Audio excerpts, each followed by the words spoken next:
بسم اللہ الرحمن الرحیم وَمِنَ النَّاسِ مَن يَشْرِي نَفْسَهُ ابْتِغَاءَ مَرْضَاتِ اللَّهِ وَاللَّهُ رَءُوفٌ بِالْعِبَادِ۔ یہ سورہ بقرہ کی آیت مبارکہ اللہ کریم نے ارشاد فرمایا کہ کچھ لوگ ایسے ہیں جو میری رضا حاصل کرنے کے لیے اپنا نفس بھی بیچ دیتے ہیں۔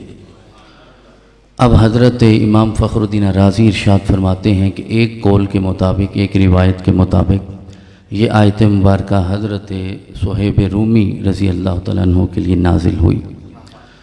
حضرت صہیب رومی کے لیے نازل ہوئی، جناب بلال کے لیے نازل ہوئی، جناب عمار کے لیے نازل ہوئی، ان کی والدہ حضرت سمیہ کے لیے نازل ہوئی، ان کے والد گرامی حضرت یاسر کے لیے نازل ہوئی، حضرت خباب بن الارد کے لیے نازل ہوئی۔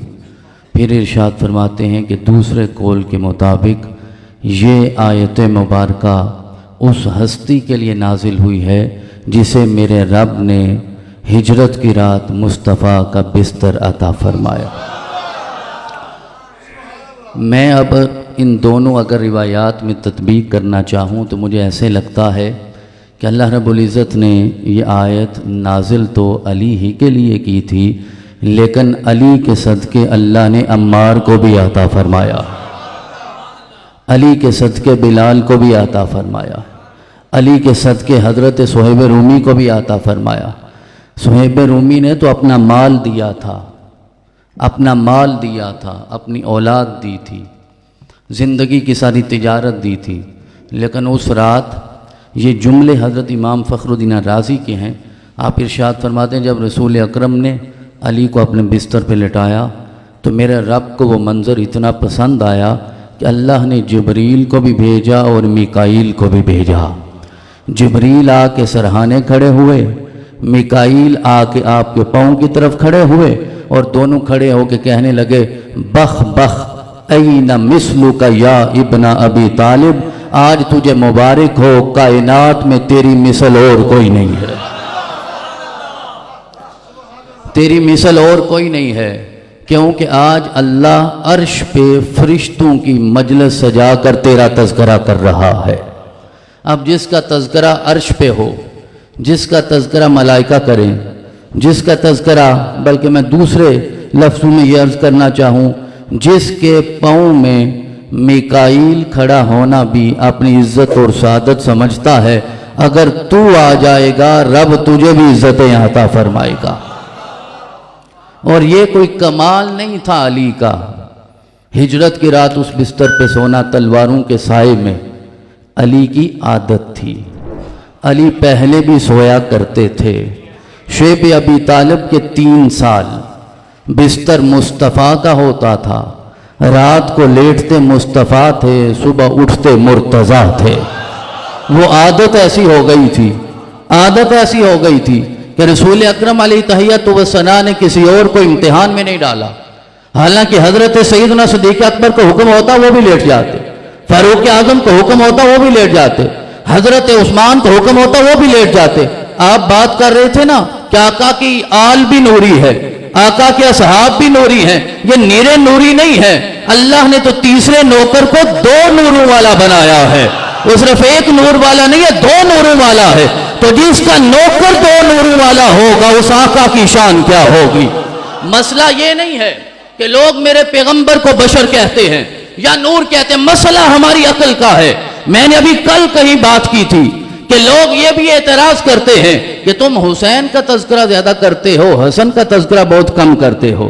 اب علماء تشریف فرما ہیں، اساتذہ تشریف فرما ہیں، حسین کا مطلب ہوتا ہے چھوٹا حسن، یہ تصغیر ہے حسن کی، بتائیں نا تصغیر کا، یہ تصغیر ہے حسن کی، حسین چھوٹا حسن ہوتا ہے۔ ہمارا مسئلہ یہ ہے ابھی ہمیں چھوٹا حسن سمجھ نہیں آیا، بڑا حسن کیسے سمجھ آئے گا؟ تو جب حسن اور حسین سمجھ نہ آئے تو علی کیسے سمجھ آئے گا؟